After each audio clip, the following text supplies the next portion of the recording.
Well, here I am. It's 3 days after the election. And as you know, if you know me, uh, it was not a, a good outcome that I was hoping for. So now I am dealing, like millions of others, with the after effects uh, of of everything that happened and of what is very likely coming in the future. So, what happened for me? I want to give you a little backstory so that you can understand where I'm coming from, what it's like for me. Uh, it's been a very the past 12 months. Well, now it's like 15 or 16 months. My sister lost her husband, uh, and then this past that was in June of 23. And then in this past April, which of course that hurt, he was my brother in law. And then my niece Yvonne passed away this past April. And while I was doing her um, eulogy for her service, I was leaving the church to find out my daughter is it was in the hospital with congestive heart failure and uh, ulcerative colitis and calcium deposits on her lungs and she has osteoarthritis. The girl's got some stuff going on. So I went to Utah. So that's that. Just want to give that little bit of background so that you know what I'm experienced, what it's been like for me. I was pretty worn down. And then the election came up, and I really got hopeful. I'm really, really hopeful because I saw the possibility of a positive, um, uh, bipartisan effort to get our country back on track. It just seemed so good. So many people, good messages, hope. And then comes the election. And my hope was dashed. And it hurt. And it hurts now. The other night, I did not sleep at all. I went to my sister's. We were all excited to, watch the election results having a positive outcome. And as the night went on and it looked worse and worse, our joy turned to gloom and then desperation and then despair. And we shook our heads and said, how could that happen? Like then, as a minister, I've been getting a lot of calls from other people saying, how did that happen? And I have to look at it from a spiritual perspective as a minister. This was a real challenge to faith. It was a challenge to everything I believe and hold true.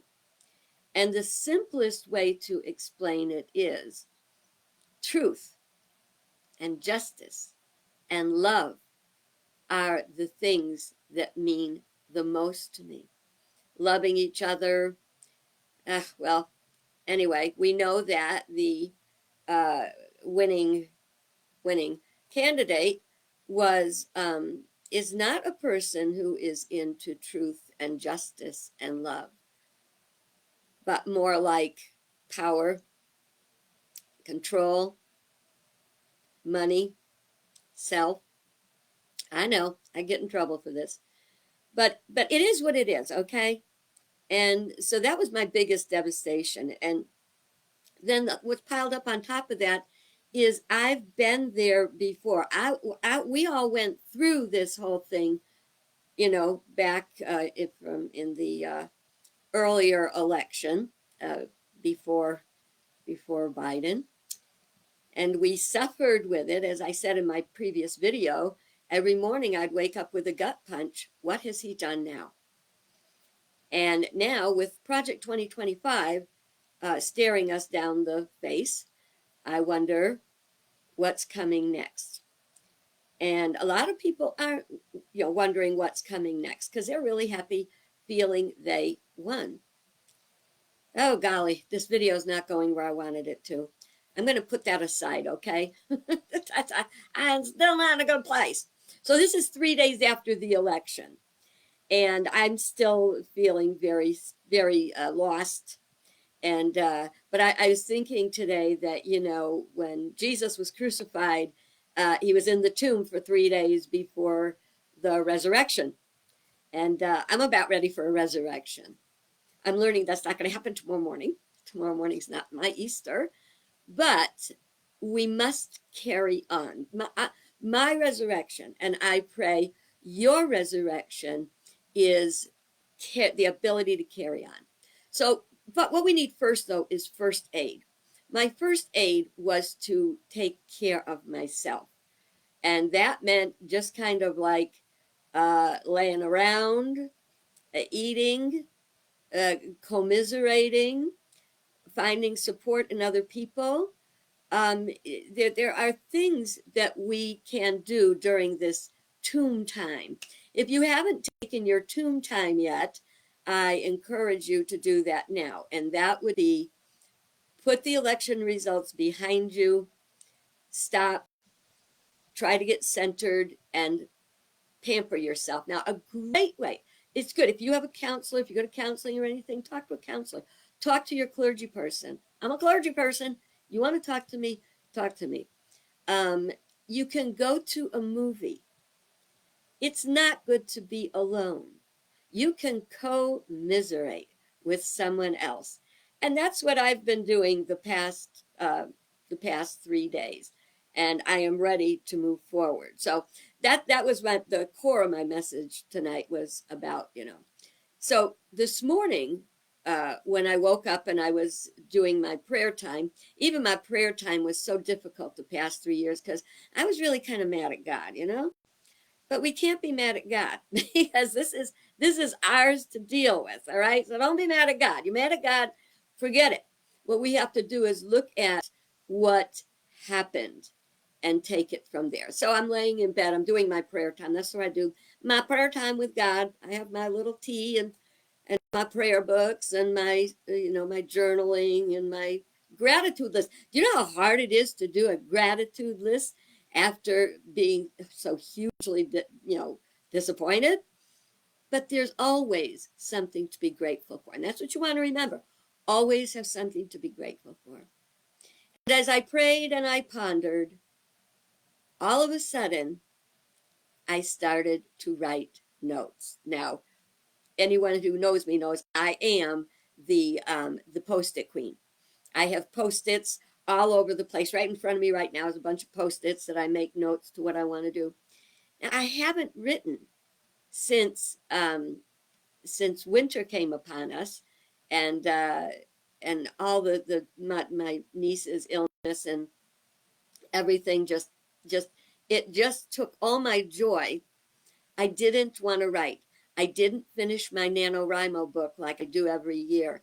I didn't do any videos. I was just kind of uh, totally absorbed in this situation I found myself. I started to write. I dragged out my notes from my NaNoWriMo from last year, and I'm probably going to finish it. But the notes I started, I wanted to find something to say to other people who are going through what I am going through. And so much came to me, there's no way I can do it in one night. So I'm going to kind of do this like a recovery series to recover from and to move forward. So I'm giving you your first aid kit. Take care of yourself. Be gentle with yourself. Be around people you love and have faith in what's happening. Millions and millions of people voted for Kamala Harris. Millions. And it was a good thing, and there's millions of billions of tears being shed right now. But that's okay. Kamala's still around.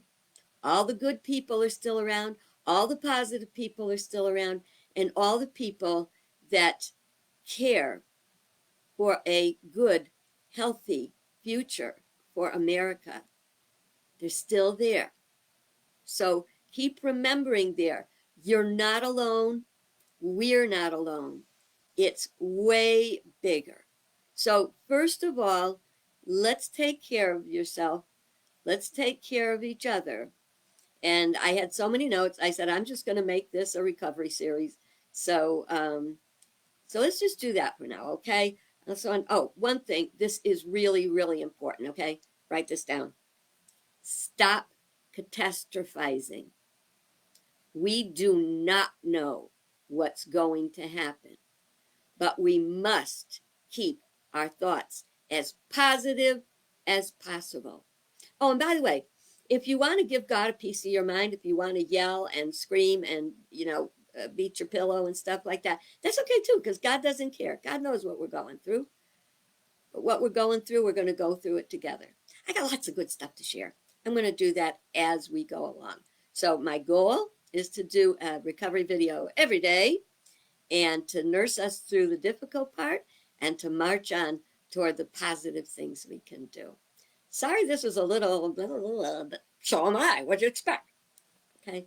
Well, you guys take care and know that I love you, I bless you, and I behold the divinity in you, all of you, regardless of who you voted for. Together, we can find peace. Bye bye.